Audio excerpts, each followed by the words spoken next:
This week is Parshas Vayechi. It's the last Parsha in Genesis, and we're kind of coming together. We have Abram, Isaac, and Jacob has all his interactions with his brother and his father-in-law, and then he settles down finally, and the whole saga of Joseph begins with his brothers want to kill him. They send him to Egypt. There's the famine, the whole story, and finally everything seems to come together very nicely at the end of the book. And the Jewish family, they're in Egypt, as planned earlier in Genesis, and they're about to blossom and flourish into a nation. And the parsha begins with Jacob is really old. He's 147 years old, and he's ill, and he's kind of finishing off his responsibilities. He's tying up all the loose ends. And the first thing that he wants to address is where he's going to be buried. For various reasons, he does not want to be buried in Egypt. He takes Joseph, his son, who is the viceroy of Egypt. He says, okay, I want you to swear you're going to bury me in Israel, in the Ma'arat Machpelah, in the cave of the forefathers. Joseph swears, and then he brings Menashe and Ephraim to get blessings. So his two sons, Menashe and Ephraim, they get blessings.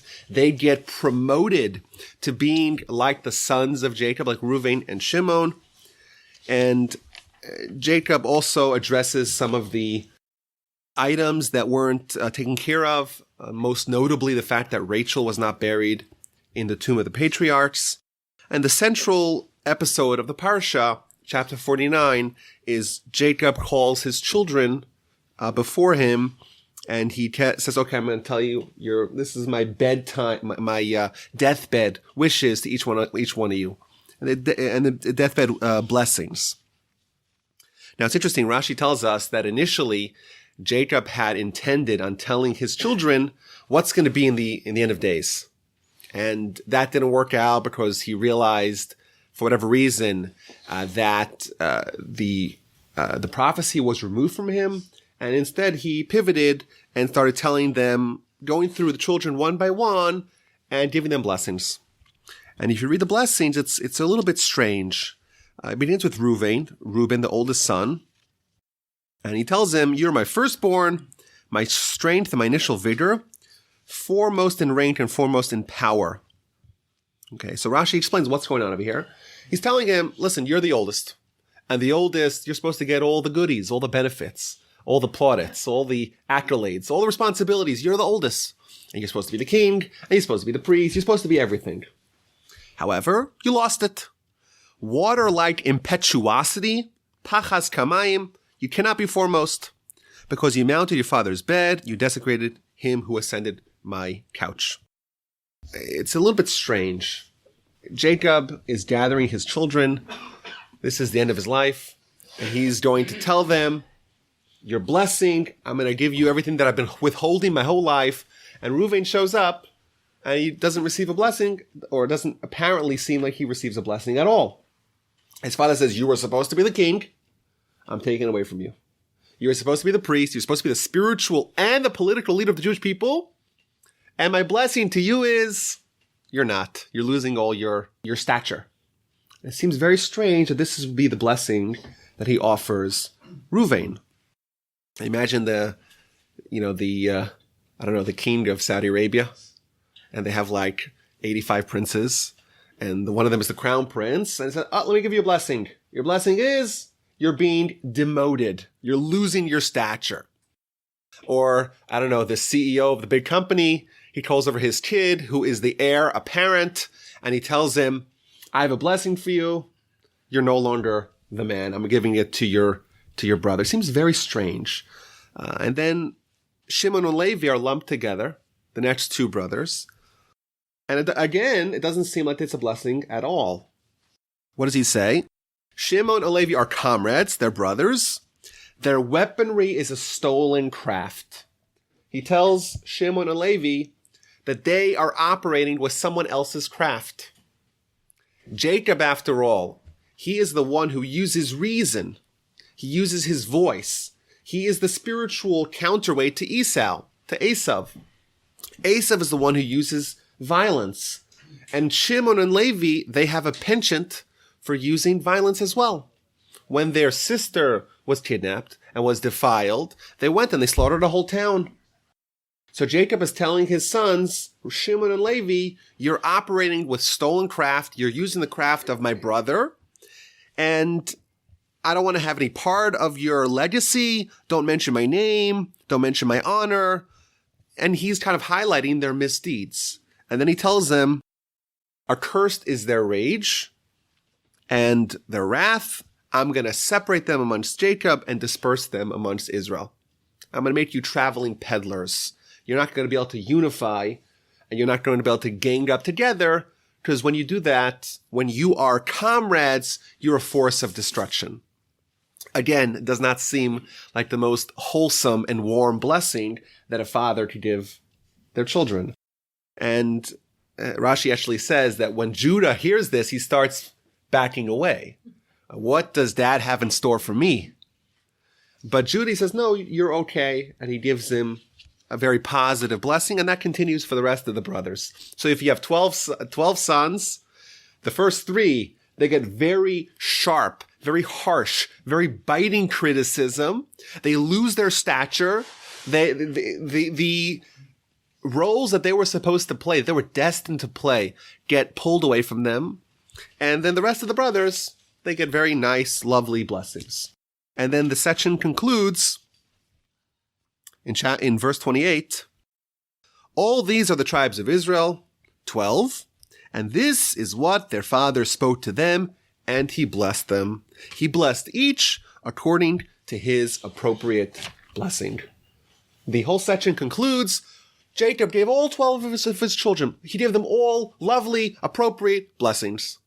And of course, the question is, what is up with the first 3, with Reuben, Shimon, and Levi, that they're being blessed in a way that we don't want to be blessed? They're having, in front of everyone, all their misdeeds are being outlined. And the question is, what's going on with this? And I think in this episode, in this story, in this blessing, I think we see maybe one of the core elements of Mussar. Maybe even the first step. If someone were to ascend the Mussar ladder, and someone that, well, what's ground zero? What's the first step? I think we find it over here. So the great Mussar master, Rabbi Yerucham Levovitz, he was incidentally my grandfather, Rabbi Shlomo Wolbe, who I always say he messed up my Google results. Because whenever you type in Rabbi Wolbe, no one gets me, they just get my grandfather. But he studied under the tutelage of Rabbi Yerucham Levovitz, who was the head of the yeshiva in Mir. Mir was one of the, now is the biggest yeshiva in the world. But before the war in Mir in Poland, that was the premier yeshiva. And he wrote a series of books on Mussar and on the Torah. And he asks this question. What's the meaning? What's the insight behind these very peculiar sounding blessings? And he develops an idea. And we all know that every human is a collection of good and bad character. Some of us have a tendency to be kind, or to be patient, or to be giving, or to have faith. These are inborn traits that we have, that we're given naturally. And that's the positive side.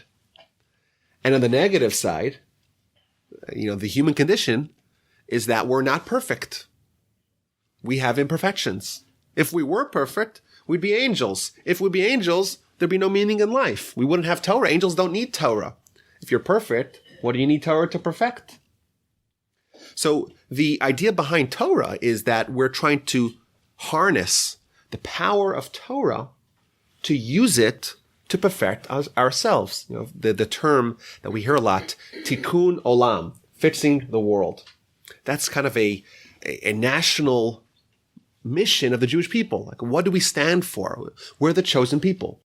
Chosen because we have a mission to perfect the world. Like, that's the destiny of the Jewish people. That's what Abraham began so many years ago. And we hope that we could fulfill and continue to strive to reach that vaunted goal, to bring God into the world. And that's fixing the world. But the truth is, each one of us we're a little world. In fact, the Midrash tells us is that ha'adam, mankind, humans, are olam katan. Each one of us is a small world. You save one soul, it's like you save the whole world. Within each one of us is a world. And just like the big world is in need of perfection, the little world is also in need of perfection. That's why we're here. That's why life has meaning. So we're not perfect. And the objective of life is to change that, to achieve perfection. And so each one of us, we're a mix. We have some things about us that are very admirable, some aspects of our character and our behavior that really are noteworthy, that really are wonderful.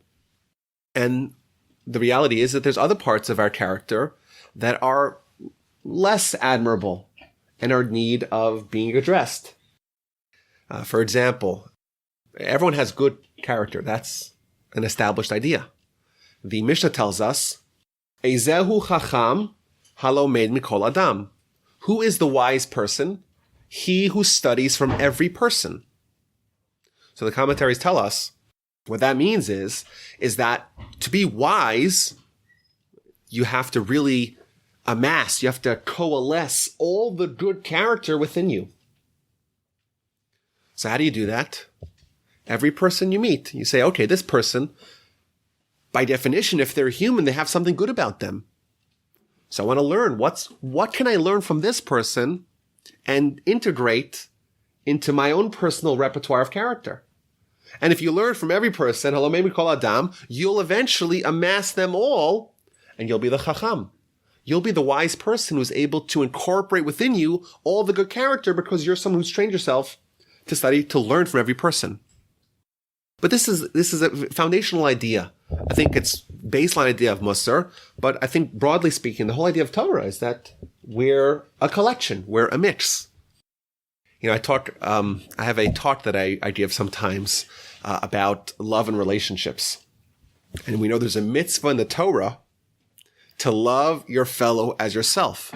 It's a verse in Leviticus chapter 19. Ve'ahavta l'reacha kamocha. And that's not hyperbolic. The Almighty believes that it's fair to ask of me and to ask of every one of us to love every person that we encounter. Well, how do you love every person that you encounter? Some people are good, some people are not good. Or some people are mostly good, or some people are easily lovable. Others make this mitzvah really hard to fulfill. And the answer is that the core, I can't change anyone else. I can only change myself. Each one of us, we think we could change others, maybe. And that's a mistake. We can only change ourselves.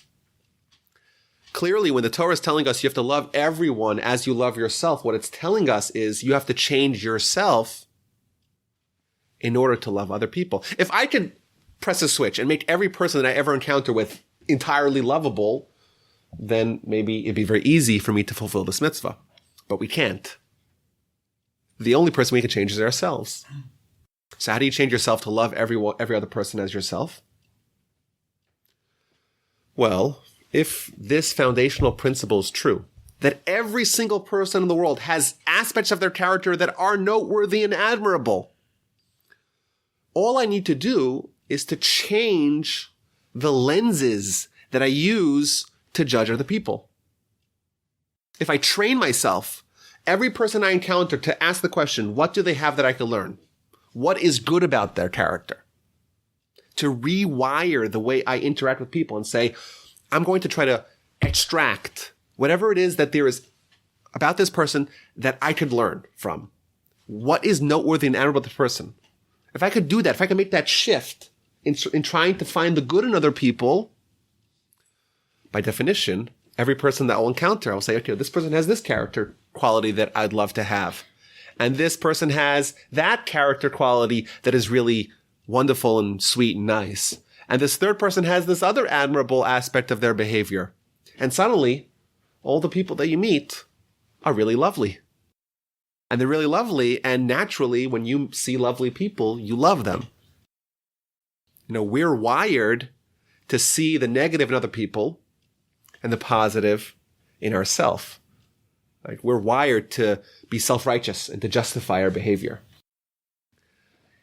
Whereas other people, when they do something good, it doesn't make as much of an impression as when they do something questionable. That's just the way we're wired. In fact, that is already sourced in ancient Jewish texts. The Rush, the great initially German commentator on the Talmud who moved to Spain, he was chased out of Germany by the Crusaders. So he actually became the rabbi. He was the first time in history that an Ashkenazic rabbi was able to steward a Sephardic community. So he wrote that by default, we're wired to see the negative in other people and the positive in ourselves. To love other people, we have to start trying to prowl and extract the good of their character. You do that, you'll love every person as yourself.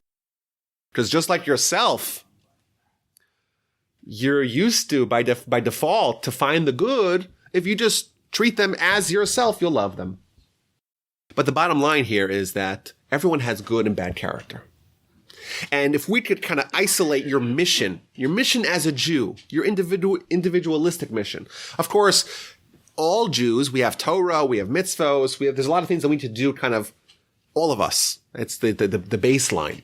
But an individual, each one of us as an individual, what are the parameters of my responsibility as a Jew? It's about making myself as perfect as possible.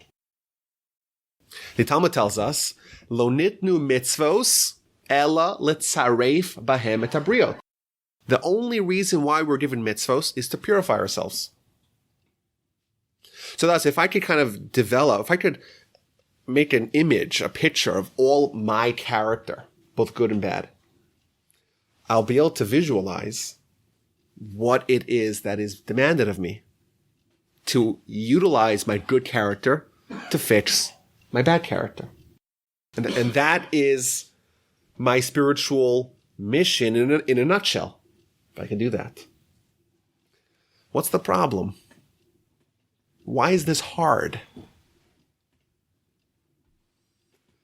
The reason why it's hard is because we are deluded with respect to how we view ourselves. We're not keenly aware of the good and the bad character that we have operating within us. If I were to ask, what are your top 5 positive characteristics that are your spiritual assets? And what are your worst 5 negative characteristics that are your spiritual impediments? Most people wouldn't know. They would have no idea. They may think they have certain tendencies, but they wouldn't be able to organize a comprehensive, exhaustive list of who they are spiritually. If you're not aware of who you are spiritually, how are you going to be able to address the flaws and fix what you need to fix if you don't even know what it is you need to fix? What a physician. The first thing the physician needs to do is to diagnose the problem. I could throw all kinds of medication, but if they're not targeted to treat the particular malady that is at play, it's not going to matter. First you want to target what it is we're trying to do. What happens over here? Reuben was someone who made a very hasty decision.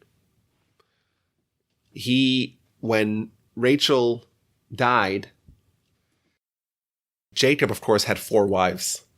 And as you might imagine, to manage that, to juggle that might have been somewhat of a challenge. So he had a permanent bed in the tent of Rachel. And then he had kind of less permanent or more temporary dwellings in all the other tents of the other wives. And then Rachel dies. And what does he do? He takes his permanent tent and moves it, a permanent bed, and moves it into the tent of Bilhah, who was Rachel's handmaiden. And Reuben, the son of Leah, he's very disappointed with that. His mother, Leah, she's one of the primary wives. And yes, maybe Rachel is the top of the pecking order, But who's next? It should be Leah. So what does he do? He drags the bed, Jacob's bed, out of the tent the tent in which it was located, and put it into his mother's tent. And the way the Torah presents this is that he was with Bilhah. That's the way the Torah presents it. But what Jacob is telling him here is, he's telling him, you are someone who you have the characteristic of, you're very impetuous. You're reactionary. When something happens, you immediately have a knee-jerk reaction. That is your characteristic. That is your foundational characteristic that you need to address in life. How valuable is it to have a good diagnostician? How valuable is it if someone doesn't know what's wrong? How often do we hear about people who have illnesses and they have to go to continually visit physicians to find out what is wrong? How valuable is it for someone to just be told, this is exactly what's wrong? It's very valuable indeed. Jacob is gathering his children, and he's to give them a blessing. And we read the blessing, and it doesn't seem to resonate. This doesn't seem like a blessing at all. But if we think about it, we zoom out a little bit, and we kind of ask the foundational, basic, first principles questions. What is life really about? What are they striving to do? What's the objective? What's the goal? And if the goal is to find out what it is we need to do in life, what is your responsibilities? What are your obligations here? What is the mighty demand of you? And if a central aspect of that is to fix and address whatever character flaws that you have, and you may have no idea what that even is, to be told with precision by Jacob, the prophet and the father, who has been analyzing your behavior since you were a baby, to be told this is it. This is the central hurdle that you need to overcome to succeed in life. That's gold. That's the greatest blessing you could possibly imagine. How valuable is that? To be told, this is it. This is the central conflict in your life. Now, take this even a step further. What Rabbi Yerucham says in this essay, he says that naturally, every single person is endowed by their Creator with one characteristic that is entirely perfect and one characteristic that's entirely flawed. There's one area of your behavior where you're perfect, naturally. Unless that gets corrupted, it'll stay like that. And then there is a parallel element of your behavior where it's entirely corrupted. Means that, so to speak, the negative side is entirely bad. And this is, so to speak, the clash of your life. Are you going to embrace and enforce and support your central positive characteristic, or are you going to allow it to become corrupted and become weakened and become defiled, so to speak, and you're going to lose that central good characteristic, which is going to enable you to do everything else? This is a deep idea here. What he's saying is that there's overlap in behavior. Every midah, every characteristic, every element of our behavior is linked to every other one. And thus, if all you do is preserve the existing good characteristic and not allow it to become corrupted at all you need to do is preserve that, and then you're on your way to the promised land. Because for example, if someone has the characteristic of truth, and that's their foundational positive trait, and they adhere to it, and they don't compromise on it at all, that will eventually affect the rest of their entire repertoire of character, and they'll become completely perfect, which is an interesting idea.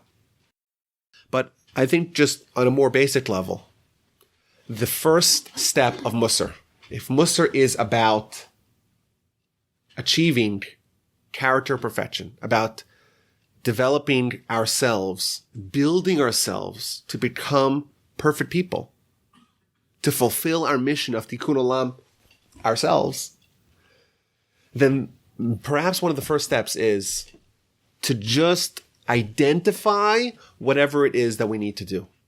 Clarify for ourselves what is our mission, what do we need to accomplish. There's a statement from the founder of the modern Muslim movement, Rabbi Israel Salanter, 1810 to 1883. There's a verse that we say in every Shabbos multiple times, B'kamim alai mireim tishmana uznai. When those that want to harm me, when they stand up, when they rise up, my ear will hear, will listen.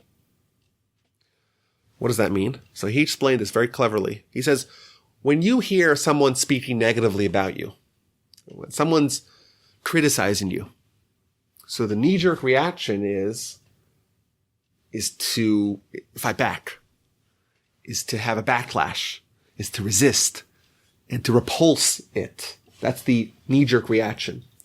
Says Rabbi Yisrael, B'kamim alai mireim tishmana oznai. When I hear someone speaking negatively about me, when I hear my detractors, I listen very carefully to what they're saying. Because the people who hate me, the people who don't like me, they may reveal to me something that's so important for my life. You know, if someone really loves you, they're probably not going to delineate before you all your flaws. Probably not. However, someone who hates you, they might. Says Rabbi Yisrael Salanter, when someone who hates you starts talking about you, you listen very carefully because the information that they may impart might be actually very, very valuable. So I think this is a lesson from our Parsha, which is a foundational lesson, Mussar, that the objective, or an important objective that we have to have if we're going to pursue a life of achieving self-perfection, is to have self-discovery, is to get a sense and ideally get a comprehensive catalog of our character, both good and bad. And indeed, we could say there's no greater blessing than to be told, presented on a silver platter, what it is that we need to fix. Reuben's told you're impetuous. Simon and Levi, what are they told? They're told that they have a certain element of their character where they have a very strong brotherly love. And when that is infringed upon, like when someone touches their sister Dinah, they go absolutely crazy. And they could slaughter a whole city because their pride, their familial pride was attacked. Now, I want to take this a step further. Jacob's blessing goes even deeper. And I think Jacob's blessing, again, is guiding us not only in the first step of Mussar, of awareness of character, but also on the next step of Mussar. What do you do if you know that you have a negative characteristic? Now, it's obviously terrifying. There's a reason why people are very scared to think about themselves and to spend time alone without a cell phone. It's very terrifying for people. And it's also, people are very uneasy about thinking about their own flaws. But suppose someone really wants to do this. They really wanted to take Mussar seriously. And they figure out a way, either with Jacob, a prophecy, or other ways that we'll try to figure out at the end of the talk here. They know what it is they need to fix. They know what it is that is their negative character. What now? So I want to outline a few of the ideas, and then we'll see what Jacob did. So there's a Talmud in the book of Shabbos on page 156, all the way at the end.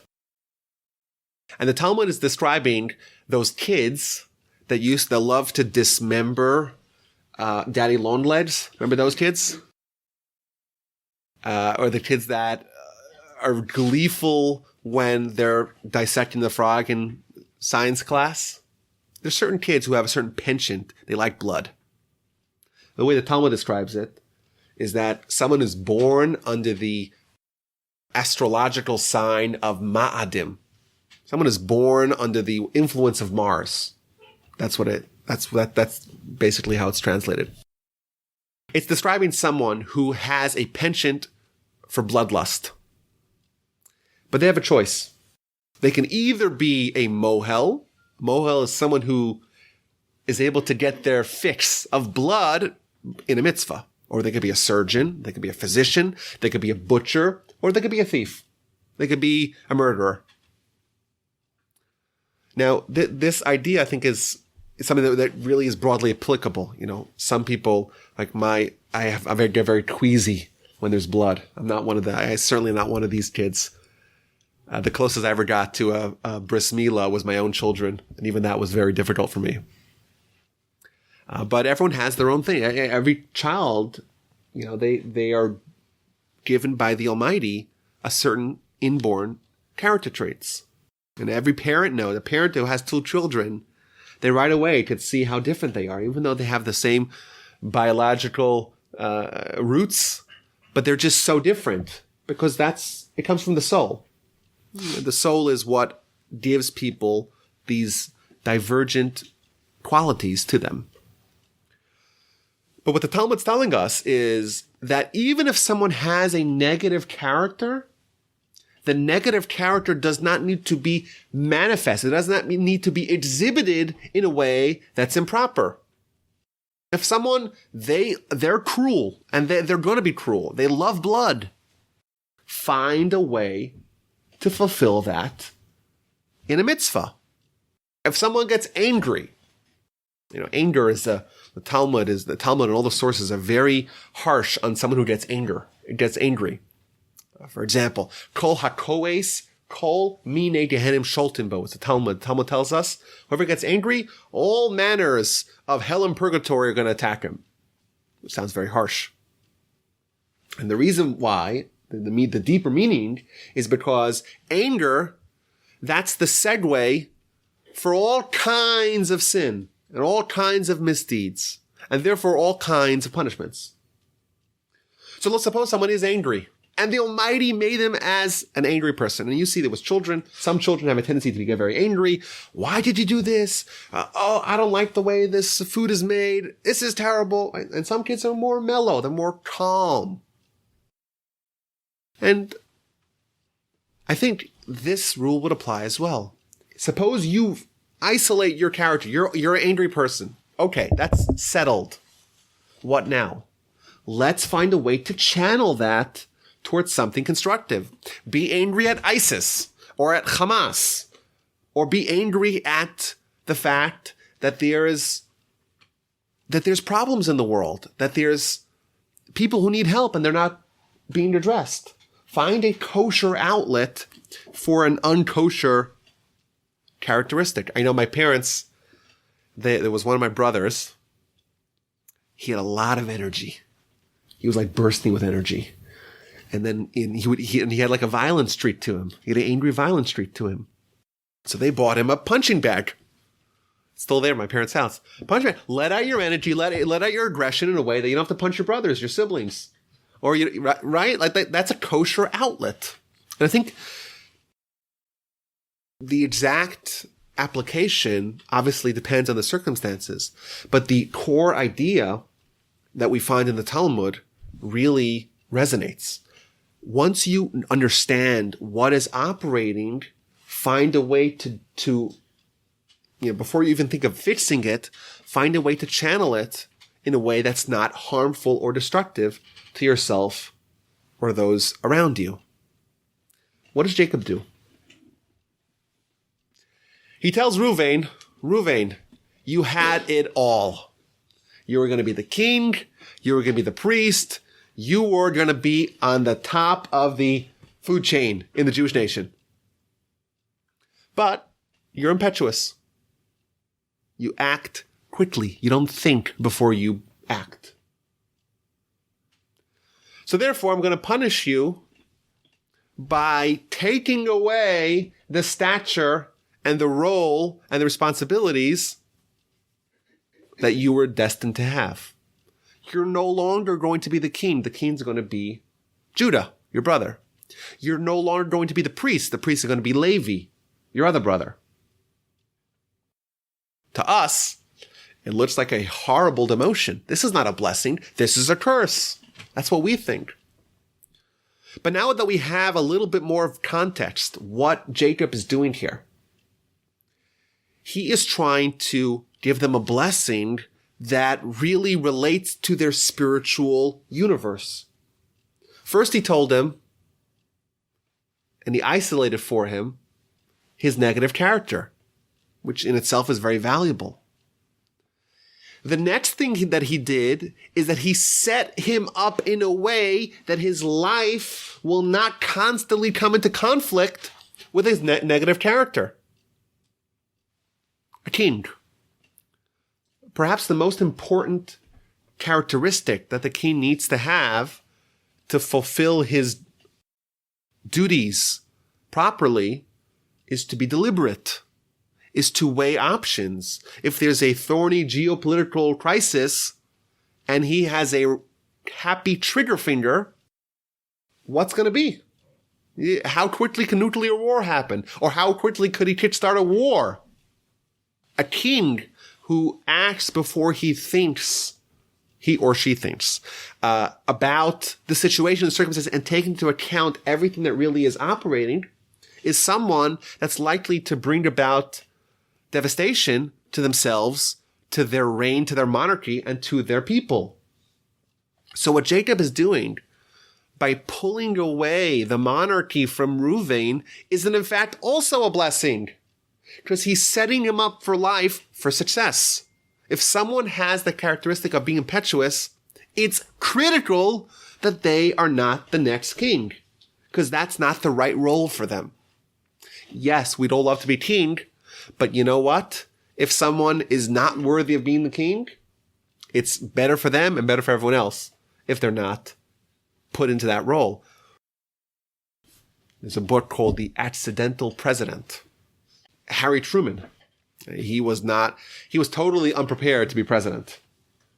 When he was meeting Stalin and Churchill for the first time, Potsdam, he was reading, they specifically took the ship. So he'll have more time to read up on these geopolitical issues because he had no idea. And thankfully, he turned out to be a great president. But when he met Eisenhower in Europe for the first time, he told him, Ike, I'll give you the presidency now. I don't want it. You should be the president, not me. That's what he told him. And it's interesting because he felt, and it's funny, even his wife felt that he wasn't prepared for the job. Like no one had faith in him. He himself didn't. And we all think that we'd love to be the president or the king, but then you actually have to make decisions that impact the entire world, the entire populace. And think about how much that weighs on your shoulders. Now, like we said, that turned out pretty well. But Reuben, I would say he should be relieved. He is not going to be forced to be constantly butting heads with his own hamstring, with his own characteristic that he just doesn't have. He's the Almighty made him impetuous. That's his foundational character trait, and that's something that is almost inflexible. And therefore, Jacob is giving him an additional blessing to evade and avoid and sidestep a potential disaster by him being king. Number one. Number two, what does the Kohen need to do? Think about it. The Kohen in the temple, there's a lot of different elements to the sacrifices and to the rituals. And there's so many parts and everything needs to be done perfectly. And we read on Yom Kippur of how many things have to happen in the very precise order. Someone who likes to just act and figure it out later probably shouldn't be the king, shouldn't be the priest either. So again, we see that the second element that we initially thought was a curse was in fact another great blessing that Jacob gave Reuben. Moving on to Shimon and Levi. they're told that their foundational negative characteristic is the fact that they have a tendency to act like a mob. When Shimon and Levi are together, it's a tinderbox. And who knows what could happen. Incidentally, in the previous parsha, we read that Joseph chooses a prisoner, one of the prisoners, of one of his brothers. And which one does he choose? He chooses Shimon. And the commentaries tell us because Shimon and Levi, if they were together, if they were able to collaborate, who knows what they would have done. And therefore he separates the two, and they don't feed off each other, and they don't do something catastrophic. So what does Jacob tell them? He points out the negative characteristic and says, I'm going to scatter you. I'm going to make you the traveling salesman. I'm going to make you the teachers, the elementary school teachers. You don't have to be in every little town. You're not going to be able to come together and to have tensions flare up and have the possibility of your negative characteristic erupting in a way that's very harmful for you and for those around you.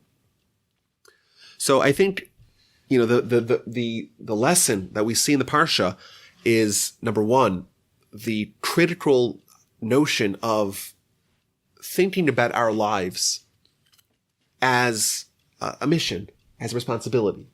And more specifically, the responsibility of fixing ourselves and the tools to implement that being the Torah. That's number one. Number two, each one of us have a different mission. There's no cookie cutter, one size fits all solution. Yes, there's the Torah, which applies equally to everyone. But within the Torah itself, there's an individualistic role that we each have to fulfill to do our job properly. And to do that, we have to know what it is that is our responsibility. We have to know our positive characteristics. We have to know our negative characteristics. In order to have self-perfection, we first have to have self-discovery. Once you know what it is you need to do, well, there's various ways to engage with that. You could try to channel it, use your negative for good. You could try to avoid it. You could try to make sure you don't live your life in a way that you're constantly going to come into conflict with it. Or you could try to fix it. And obviously the gold standard of Mussar and of character development is if someone is actually going to consider to fundamentally address their character and their behavior and who they are as a person on a physiological level, to take what was previously bad, what was previously in need of fixing, and actually addressing it and fixing it, that is the absolute apex of character development and ethical refinement and the gold standard of Mussar. Now, of course, maybe we're learning too many lessons. Maybe we should just start with one, but just a few ideas of how that might work out. There's my favorite story. If you listen to my podcast, I tell it all the time. It's my favorite story. I don't know a lot of stories, but this one's my favorite. About the great Rabbi Yisrael Salanter and the cigarette. And this really, I think this story typifies the whole class of the whole theme of Mussar vis-a-vis actually fixing character. So the story goes that Rabbi Israel Salanter was a smoker. And you say to me, wait, Rabbi, how could a great rabbi, a Mussar person, someone who does self-control, how could they smoke? Don't they know that smoking is dangerous and harmful? Well, the answer is that only came in the Surgeon General's warning on the harmful nature of cigarette smoking. That showed up in 1964. He passed away in 1883. And it was quite common. People would smoke indoors. You see pictures, old pictures, people smoking indoors. And it's like, it's unbelievable. Anyhow, so he was a smoker. And he is the most significant Mussar personality in the last 200 years. So once he woke up in the middle of the night and he really wanted a cigarette. And from what I gather, for a smoker who has a smoking crave, it's a very intense desire. So he wakes up in the middle of the night, everyone's sleeping, and he wants a cigarette. And he doesn't have any. He doesn't have any cigarettes. And the only place that's open in the middle of the night is maybe a kiosk about 1.5 miles, 2 miles down the road. So he's faced with two options. On one hand, he could roll over, go back to sleep, and get the cigarettes in the morning. That's option one. Alternatively, he could get dressed, bundle up, go for the walk, trek all the way down, buy the cigarettes, and have the cigarettes. Those are the two options. Which do you think he chose? So what does the Mussar master do with such a dilemma? On one hand, you have option one, go back to sleep. By doing that, you're reinforcing a negative characteristic of being lazy, of not wanting to walk. It's so middle of the night, it's so dark, it's so late. What a hassle. Let me just go back to sleep. That's, in effect, that is giving in. That's yielding to laziness. On one hand. On the other hand, suppose he gets up and gets dressed and goes for the long walk and gets the cigarettes. He's yielding to another negative characteristic. And that is his desire for cigarettes. As if the desire for cigarettes is manipulating him, is that he's in control. He doesn't have willpower. So either way, he is reinforcing a certain negative character. So what does he do? He gets up, he gets dressed, he makes the walk. He's not lazy. He gets to the kiosk, he doesn't buy the cigarettes, he turns around, he goes home, and he goes back to sleep.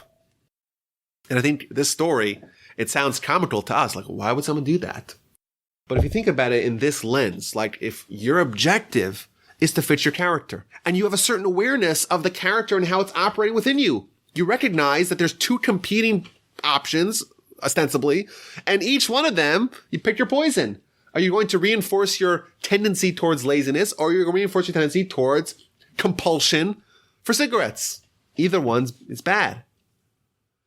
If someone really wants to address on a fundamental level the negative character, they have to rewire and reorient how they operate within them by constantly going against those desires. And the idea being, and there's many ways that this could play out.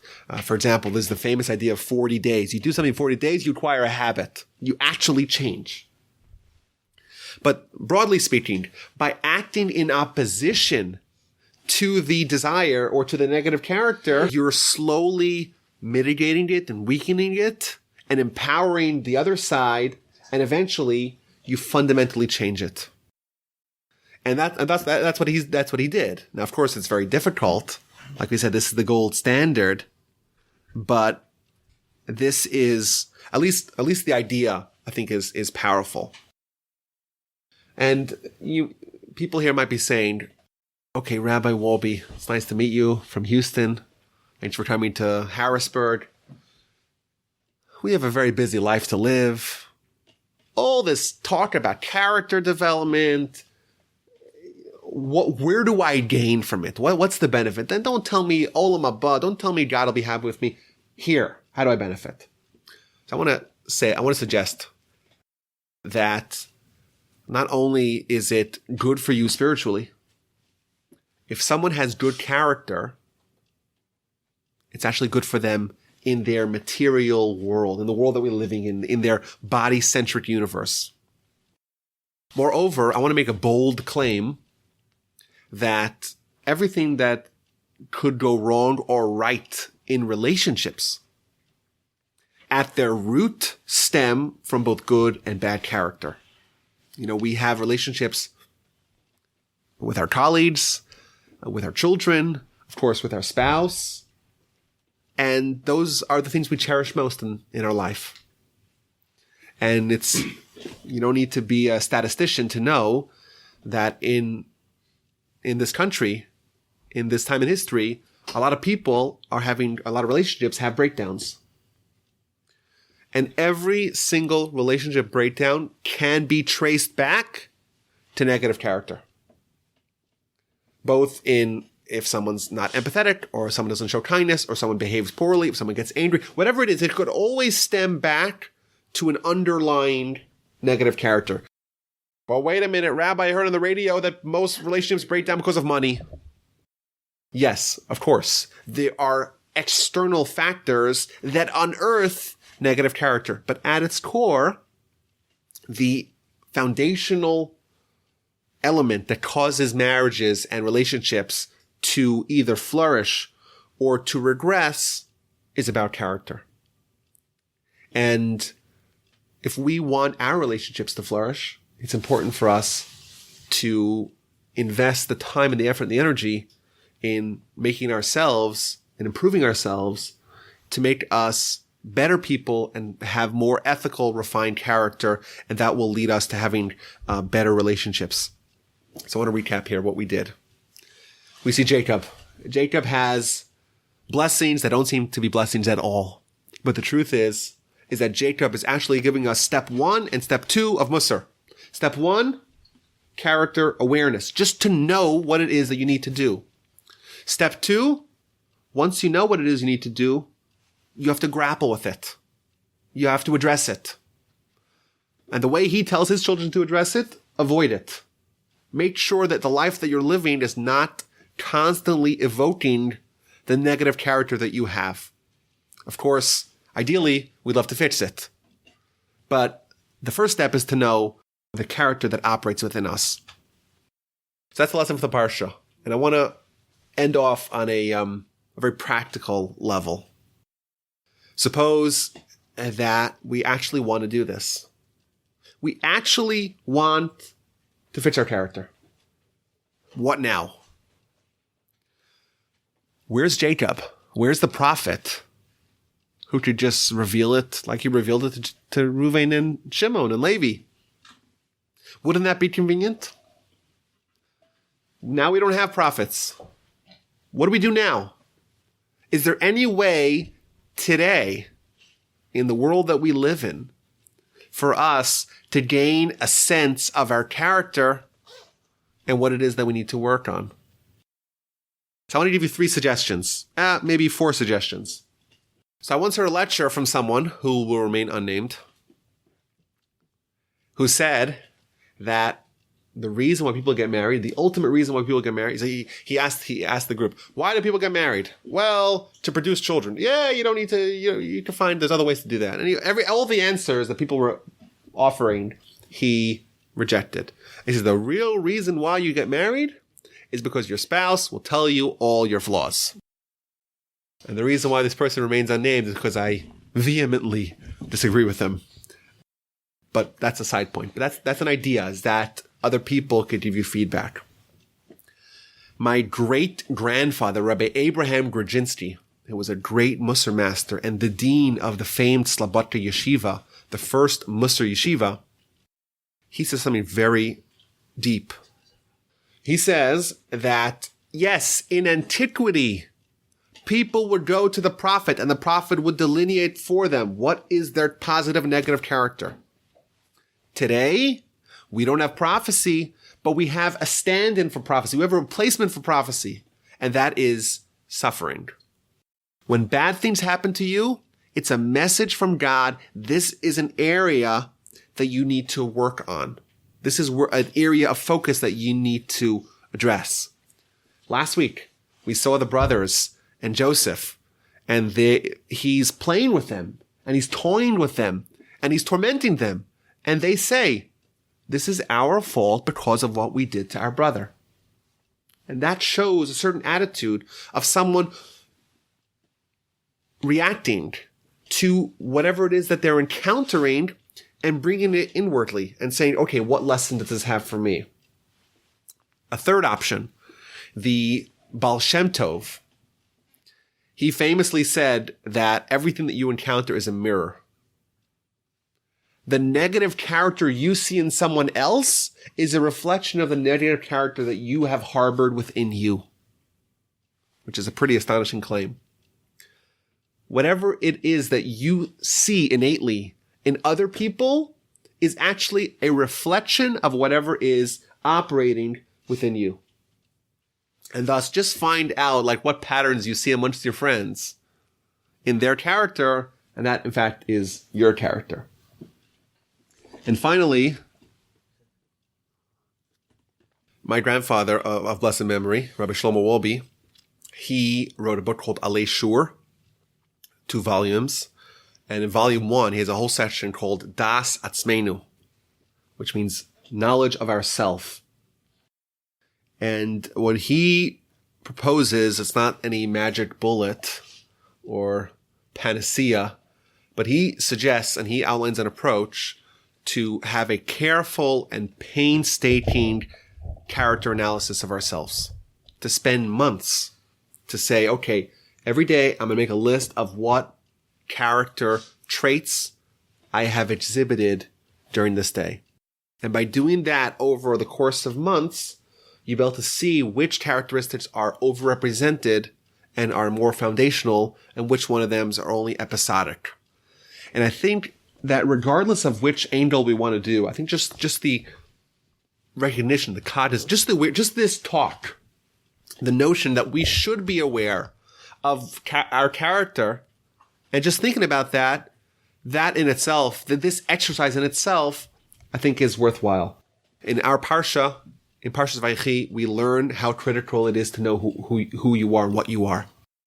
Indeed, Jacob gave a very valuable blessing to Reuben, Simon, and Levi. It doesn't sound like a blessing, but if we think about it in the context of what life really is about and what we're striving to achieve, indeed, having self-knowledge is the very foundation upon which the entire spiritual edifice that we're trying to build is laid.